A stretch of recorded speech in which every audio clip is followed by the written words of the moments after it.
Bạn có biết Đức Phật Thích Ca đã giác ngộ ở đâu không?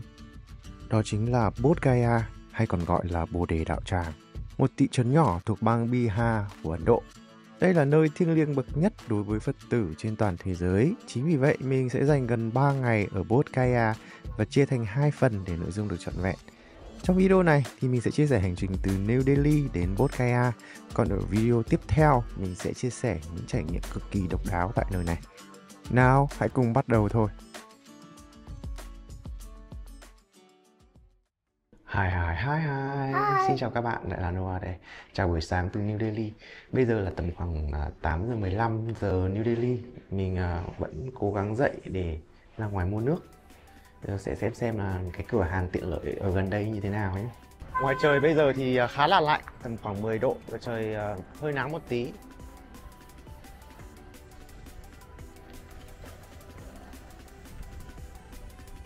Điều đầu tiên mình nhận thấy khi đến New Delhi chính là cái tiếng còi xe inh ỏi.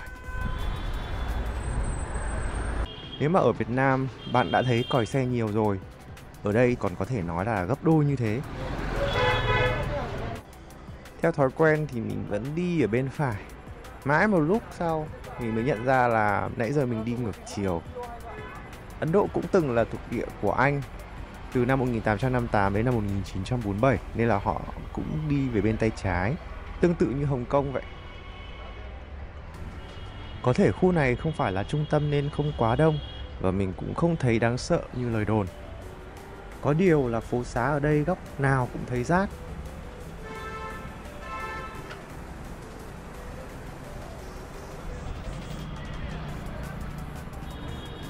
Cửa hàng tiện lợi này thì có tên là Baskets. Mình chỉ đơn giản là tìm trên Google Maps thôi, và nó cách khách sạn của mình có hơn 100 mét.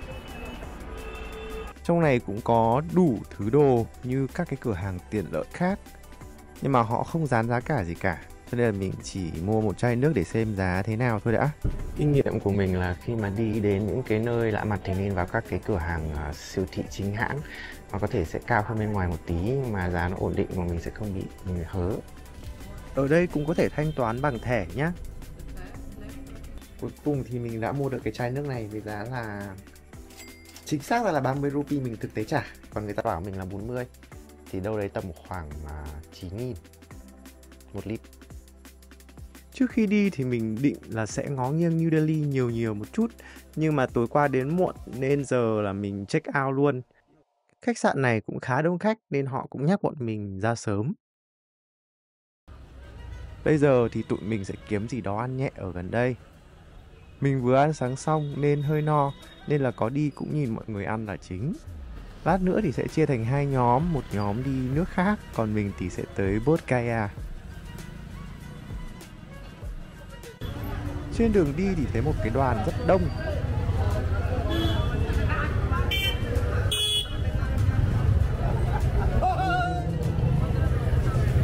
Họ hò hét rất là to, có cả cờ Ấn Độ. Trông như là đang đấu tranh gì đó rất là khí thế, nhưng mà mình không hiểu tiếng nên là cũng chịu. Không biết chuyện gì đang xảy ra nữa.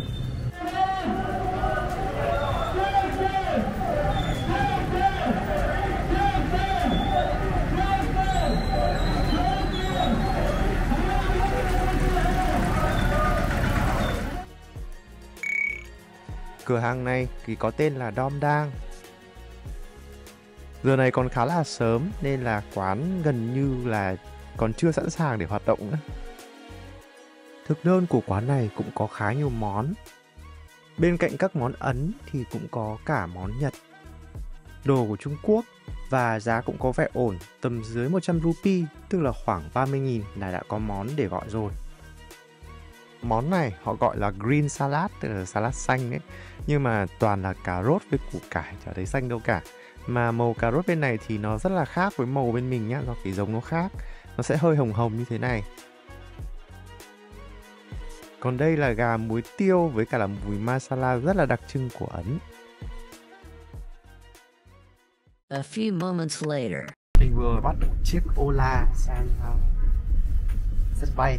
Trước khi lên trên xe thì mình sẽ cần nhập một cái OTP cho lái xe. 3853. 3853. Dùng Ola thì rất là thích, giá còn rẻ hơn cả là Uber nữa. Hôm nay bọn mình đi tới cái sảnh T2 thì còn xa hơn sảnh T3 hôm qua mà giá thì chỉ có 200 rupee. Tính ra tiền Việt là 60.000. Nói chung vẫn còn đau lòng với cú lừa taxi hôm qua lắm. Lộ trình của mình bay từ New Delhi tới Bodh Gaya mất 1 tiếng rưỡi. Thời gian bay là 2 giờ 35 và dự kiến tới nơi là tầm khoảng 4 giờ 20 chiều. Ta-da! Rất nhanh mình đã có mặt tại nhà ga T2 của sân bay New Delhi.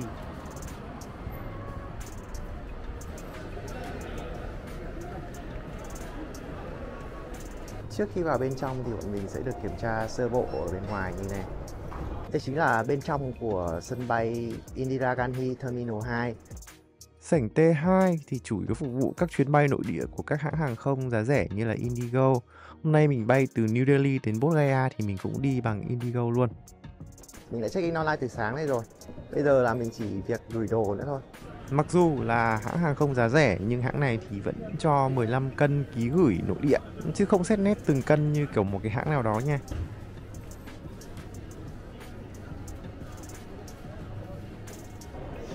Đây là đồ ăn ở trong sân bay. Thủ tục an ninh ở sân bay này được kiểm tra rất là kỹ vì mình không biết nên là mất khá nhiều thời gian ở đây. Có một cái kinh nghiệm rất quan trọng là bạn cần bỏ hết cái đồ điện tử ra khay, kể cả là những cái cục sạc nhé. Và nếu mà các bạn vẫn cứ để trong ba lô ấy, thì họ sẽ yêu cầu bỏ hết để kiểm tra và mình đã mất rất nhiều thời gian ở cái khúc này. Trong sân bay cũng có nơi để sạc ổ điện, nhưng mà lưu ý một lần nữa là ổ cắm điện của họ thì có hình dạng như thế này. Mình thì lại không mang theo cái chân chuyển đổi cho nên là cũng chịu. Trong sân bay có một cái nơi phục vụ ăn uống, food court nằm ở tầng 2. Giờ thì mình sẽ đi lên trên tầng 2. Ở tầng 2 thì cũng có khu vực gọi là Encam Lounge, là một cái khu vực phòng chờ thương gia. Nói là phòng chờ thương gia nhưng mà nó đông xỉu luôn. Mọi người xếp hàng đến tận bên ngoài.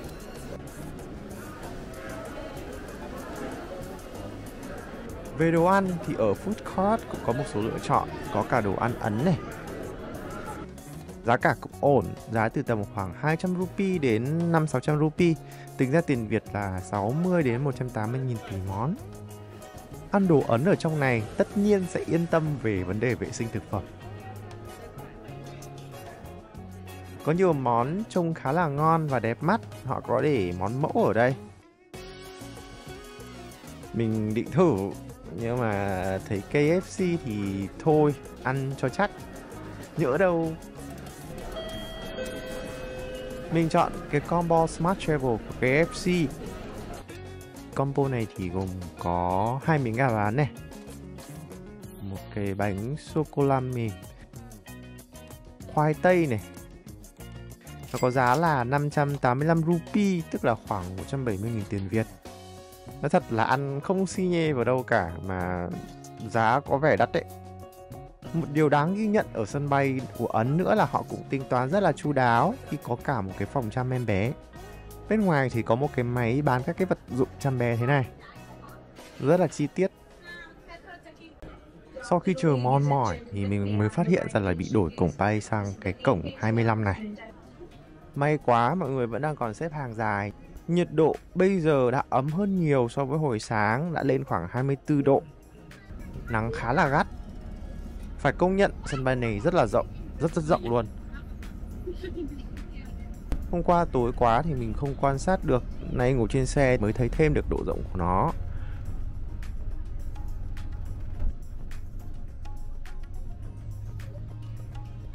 Mình sẽ bay cái máy bay này.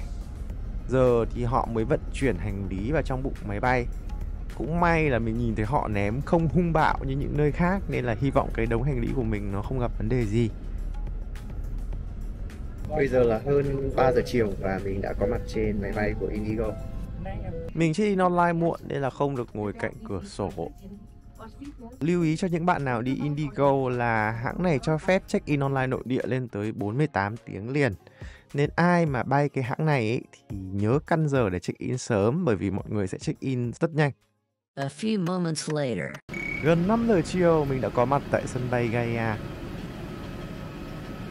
Có một điều thú vị là thang lên xuống máy bay của họ sẽ như thế này. Sân bay Gaia trông nho nhỏ thế này thôi nhưng là sân bay quốc tế nhé. Trong đó có chuyến bay thẳng từ Bangkok sang đây đấy. Nên là nếu bạn nào ở Thái thì bay ra đây rất là tiện. Nhưng mà giá thì hơi mặn. Nhìn chung, sân bay khá sạch sẽ. So với New Delhi thì sân bay này vắng vẻ hơn nhiều và vì thế mình không phải chờ quá lâu để lấy hành lý.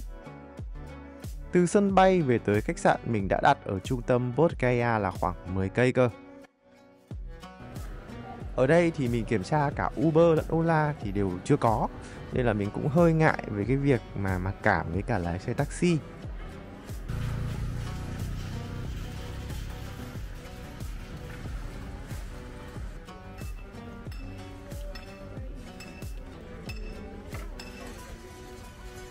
Sau một hồi mặc cảm với cái bạn đang lái xe này thì mình lên trên xe luôn. Giá tầm khoảng 500 rupee. Với giá 500 rupee là 150.000 thì mình nghĩ là cũng không quá đắt nên là đi cũng được. Cái bạn lái xe này còn nói là họ sẽ mất phí ở sân bay nữa. Đường phố ở đây thì vắng hơn nhiều nhưng mà họ vẫn rất chịu khó bóp còi. Có điều là dễ chịu hơn hẳn so với New Delhi. Quang cảnh ở đây thì như là đồng quê của Việt Nam vậy. Khách sạn mình sẽ đến nằm ở ngay trung tâm Bodh Gaya, cách chùa Mahabodhi, nơi Đức Phật giác ngộ chưa tới 1 km. Khách sạn mình chọn tên là Rajat Maranao và nó nằm trong một cái ngõ nhỏ. Bước vào một cái là mình được mời cà phê sữa do cái anh chủ khách sạn tự pha rất là ngon. Có điều là cái khách sạn này khi đi lên thì có một cái thang máy rất là lạ luôn.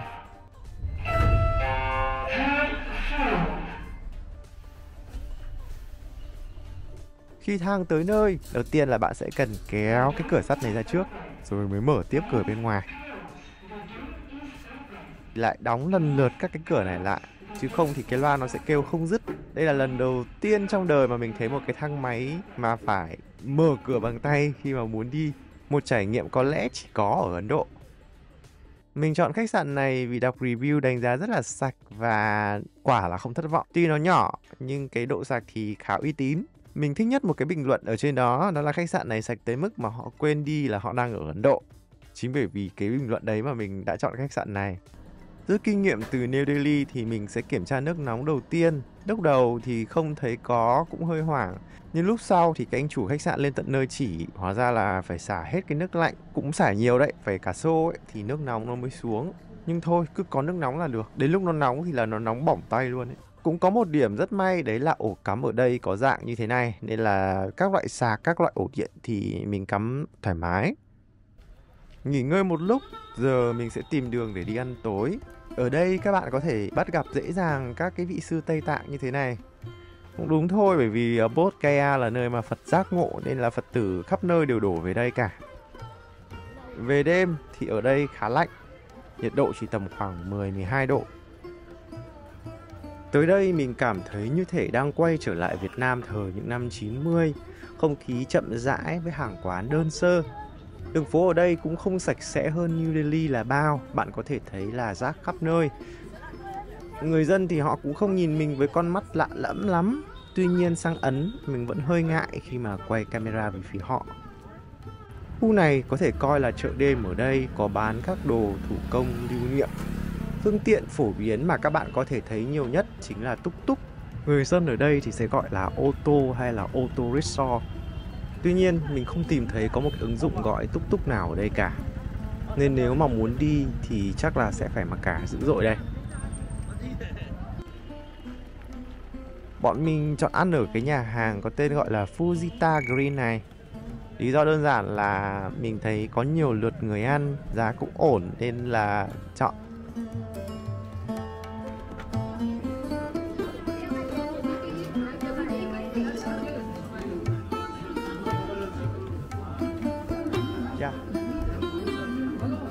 Menu của họ quả thật rất là hợp lý, giá vừa phải.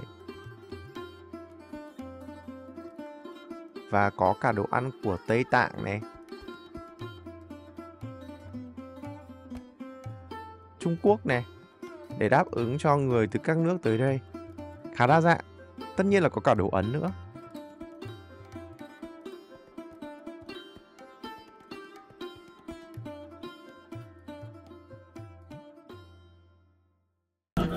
Đây là chicken salad.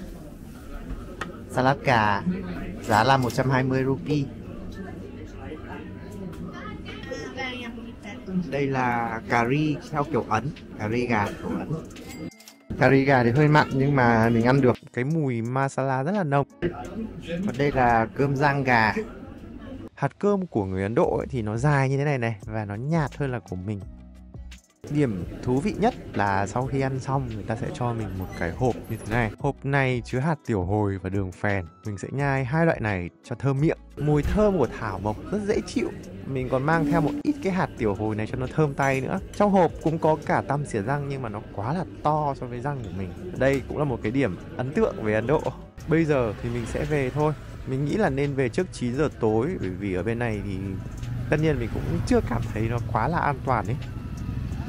Dù không tắc đường như New Delhi nhưng mà tiếng còi ở đây vẫn là một thói quen, vì thế cho nên mình thấy nó rất là ầm ĩ. Trước đây thì mình tưởng những người phụ nữ Ấn Độ chỉ mặc sari trong lễ hội truyền thống, nhưng ở những cái vùng nông thôn như ở đây ấy, thì họ vẫn mặc những cái dạng sari đơn giản hàng ngày luôn. Nãy giờ thì mình gặp mấy cái quầy bán lạc như thế này rồi. Trên gian hàng thì họ sẽ thắp một cái cây đèn dầu với một cái không khí xưa cũ. Buổi tối thứ hai mà mình có mặt tại Ấn Độ là đêm đầu tiên ở Bodh Gaya. Về đến đây thì mình tưởng là sẽ yên bình hơn nhưng mà thực sự là cũng vẫn hơi xô bồ. Tất nhiên là đỡ hơn là New Delhi nhưng mà cũng nhiều thứ cần phải suy nghĩ đấy. Cuối cùng thì mình cũng đã về tới khách sạn rồi. Mình sẽ nghỉ ngơi thôi để mai tiếp tục khám phá Bodh Gaya linh thiêng mà mình sẽ chia sẻ ở trong video sau. Một trải nghiệm mà mình tin rằng bất cứ ai đến đây thì cũng sẽ nhớ mãi. Đừng bỏ lỡ nhé. Còn bây giờ thì xin chào.